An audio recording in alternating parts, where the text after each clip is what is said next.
Salmos 121, versículo 1 ao versículo 8. Já fizemos as exposições dos dois primeiros versículos, a fonte do socorro, versículo 1 e 2, e agora a vigilância de Deus, versículo 3 e 4. O versículo 1 e 2 diz o seguinte: eleva os meus olhos para os montes, de onde vem o meu socorro. Meu socorro vem do Senhor, que fez os céus e a terra. E aí o versículo 3 diz assim: ele não permitirá que teus pés vacilem, aquele que te guarda não se descuida. É certo que o guarda de Israel não descuidará nem dormirá. Então vamos fazer a exposição desse versículo.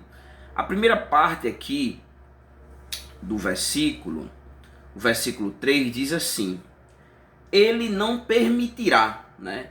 Aqui nós temos a intervenção divina, né? Se ele não permitirá, logo ele vai intervir, né? Ele vai intervir. E de que forma que ele vai intervir? O versículo ainda vai dar a explicação. Ele não permitirá que os teus pés vacilem. Então, primeiro ponto, o que ele não vai permitir? Que os teus pés vacilem. Então, nós sabemos que o contexto aqui, o povo de Deus, eles faziam viagem para Israel, né? E durante essa viagem passava por vários perigos, né? Podiam ser atacados por animais, poderiam uma rocha se despencar numa montanha, cair em cima deles, podiam cair de um precipício, podiam passar por vários obstáculos, né? Durante a viagem, inclusive se depararem com bandidos ali para assaltarem eles, assaltar a caravana. E aí o texto aqui traz exatamente, né, o primeiro versículo 1 e 2, esse clamor e o socorro que vem do Senhor, e aqui a ação de Deus, né? Não permitirá, né, que os teus pés vacilem, né, tropecem, caiam, né, ou que você desvie do caminho. E aqui ainda no versículo 3, ele traz uma palavra bem interessante, né? Não dormitará, né? Essa palavra aqui, cochilar. Então, um vigilante, quando nós falamos de um vigilante, né? Um vigilante humano, muitas vezes ele você se depara com ele no seu posto dormindo. Tem até piadas no Instagram, né? Que até 10 horas da noite ele tá ali atento, depois bota um papelão, um colchão e vai dormir. No entanto, o salmista aqui traz que Deus ele nem sequer cochila, né? Que ele diz assim: não dormitará, né? Então Deus não cochila, né? Não se distrai, não se ausenta, não se cansa, mas está lá o tempo todo, né? Para quê? Para impedir que os seus pés vacilem, né? E o final do versículo diz assim: aquele que te guarda, né? Então a vigilância constante durante a viagem, né? O cuidado de Deus ali, né? A proteção total de Deus, com Deus ali, ó, observando o tempo todo o percurso durante essa viagem, o percurso que o povo estava caminhando ali, os obstáculos que eles poderiam se deparar de uma forma constante. Para quê? Para que eles não, para que os pés deles não vacilem, né? Não tropecem, não caem, não se desviem do caminho. E aí o versículo 4 diz assim: é certo que não dormita, nem dorme o guarda de Israel, né? Então uma reafirmação do versículo 3, né? É certo que não dormita, então Deus não cochila e nem se distrai, né? Nem dorme, né? Então Deus não fica ausente, como no caso o ser humano, quando você está dormindo, você tá ali ausente, né? Mas Deus não fica ausente, Deus está presente em todos os momentos, né? E aí o versículo finaliza com o guarda de Israel, né? Que aqui nós temos o cuidado constante, né? Do povo de Deus, do seu povo, né? Então aqui nós temos o que o versículo nos traz é exatamente esse ponto que eu trouxe como tópico: a vigilância de Deus, né? Que Deus está sobre o seu povo, sobre o povo de Israel, numa vigilância constante, né? Ininterrupta, né? uma vigilância que ele está observando a caminhada do seu povo, o caminho, né, o percurso. E qual é o intuito aqui nesses 2 versículos? É não deixar com que os pés vacilem, né, com que eles tropecem, caiam ou mesmo se desviem do caminho. E aqui nós podemos tirar também, da mesma forma que nós fizemos no versículo 1 e 2, podemos também aqui tirar lições, né, para nossas vidas e aí fundamentar com outros textos, né? A primeira aplicação que nós podemos tirar, né, no final do vídeo, no final da exposição toda, que depois que eu expor, ainda falta 2 pontos, né? A proteção diária de Deus e a proteção total de Deus. São mais 2 pontos, versículos 5 e 6 e versículos 7 e 8. No finalzinho eu vou fazer 5 aplicações, trazer 5 aplicações mais profundas a partir de todo o texto. Mas aqui nesses 2 versículos eu posso também tirar algumas aplicações, algumas reflexões, né? Mais precisamente duas reflexões aqui para nossas vidas. E a primeira dela é que Deus, né, que Deus faz um convite diante de saber que ele está numa vigilância constante para que os seus pés não vacilem. Ele traz um convite para você. E qual é o convite? Descanse em Deus. Se eu sei, né, que Deus não permitirá que os meus pés vacilem, né? Que eu caia, que eu me desvie do caminho. O que cabe a mim durante a viagem? Descansar em Deus. E é interessante que no Salmo 37, no versículo 7, diz assim: descanse no Senhor e aguarde por Ele com paciência. Então, descansa em Deus, né? Aguarde em Deus, e se entrega a Ele, né? Porque Ele tem cuidado de você, Ele não vai permitir que os seus pés ele vacilem. E no Salmo 62 ainda, com relação ao descanso, 62 versículo 1 diz assim: a minha alma descansa somente em Deus, dele vem a minha salvação, né? De Deus vem a provisão, o socorro, né? O livramento, as bênçãos, as beatitudes, vem tudo de Deus, né? Então assim, não tente descansar em outra coisa que não Deus, em outra pessoa, em status sociais, né?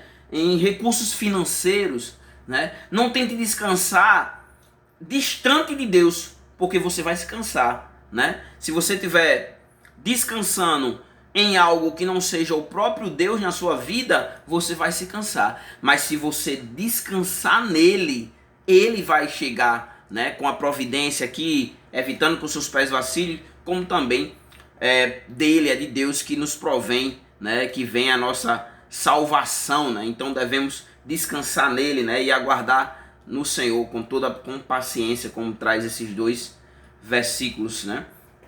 Mas outro ensinamento aqui que nós podemos tirar para nossas vidas, aplicar nossas vidas, né, é que Deus está sempre atento. Não é interessante? Deus está sempre atento. Então, isso nas 2 linhas, os 2 caminhos que nós seguimos, né?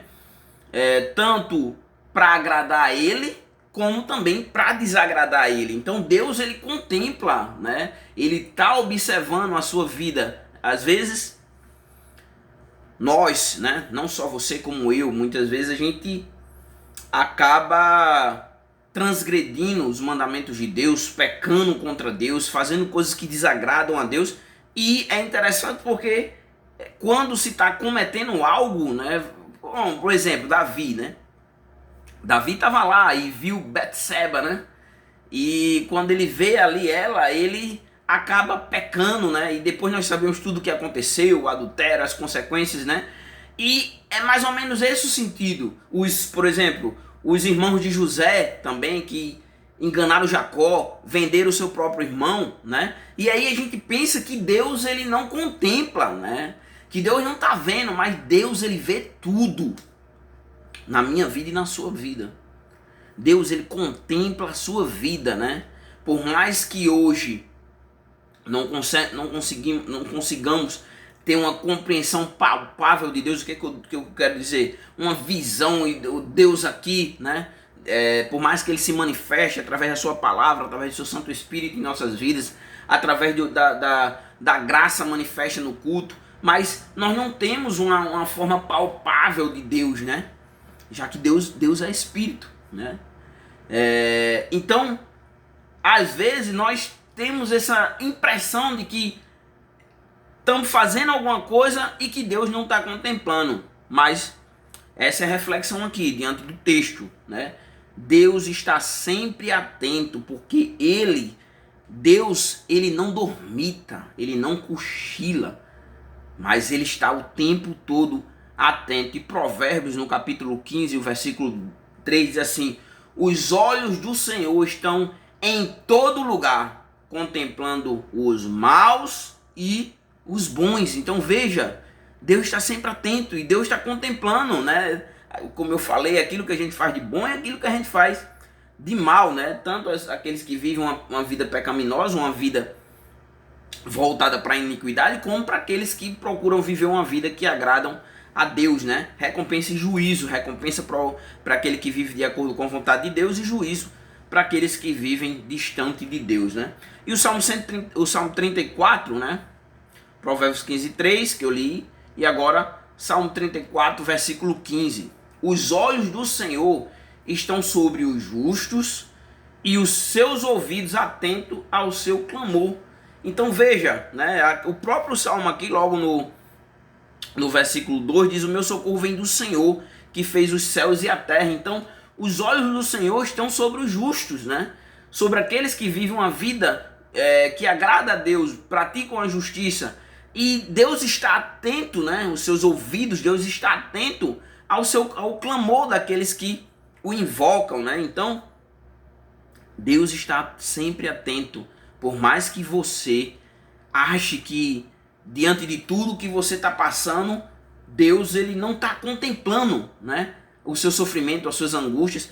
Quando nós vamos para outro texto, ainda no Antigo Testamento, né, Daniel, um homem que optou por não se contaminar ali diante de uma nação estrangeira, né?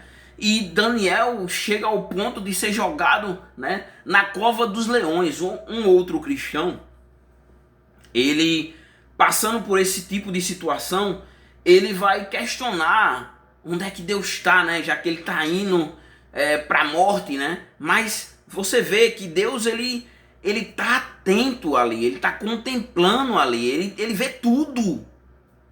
E ele provém exatamente o livramento, o cuidado, como aconteceu com Daniel. Deus fechou a boca do leão, né?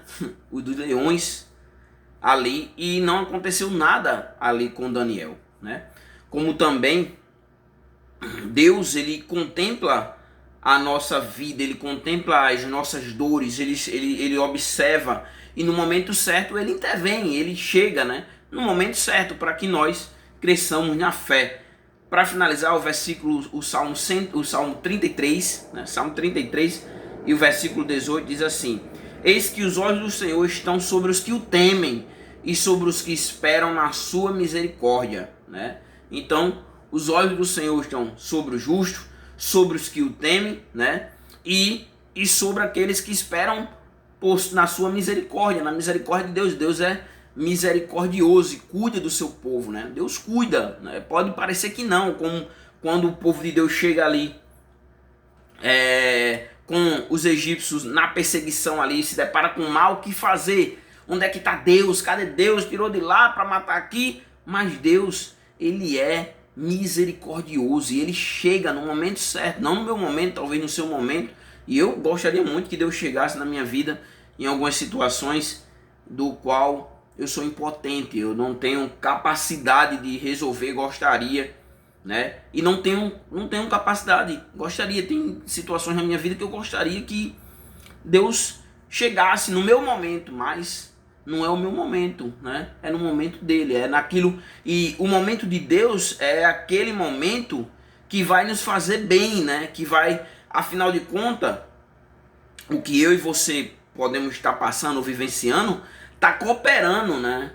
para o nosso crescimento, né? Todas as coisas cooperam para o bem daqueles que amam a Deus, né? Então está cooperando, mas nós não entendemos, nós queremos a intervenção, por quê Deus, mas no momento certo Ele vai chegar com a sua misericórdia. O que nos resta é temer, é viver uma vida de justiça, entender que Ele contempla e Ele nos ouve, né? E que o Senhor, Ele está em todos os lugares. Então Deus está atento, né? Está sempre atento às nossas situações. Então é isso que nós podemos tirar desses dois versículos, versículo 3 e o versículo 4. Em seguida, o próximo tópico vai ser a proteção diária de Deus. Nós já vimos que Deus é a fonte do socorro. Já vimos agora que Deus ele está em constante vigilância sobre nossas vidas para que os nossos pés não vacilem. E aí o próximo ponto vai ser a proteção diária de Deus, né? Versículos 5 e 6.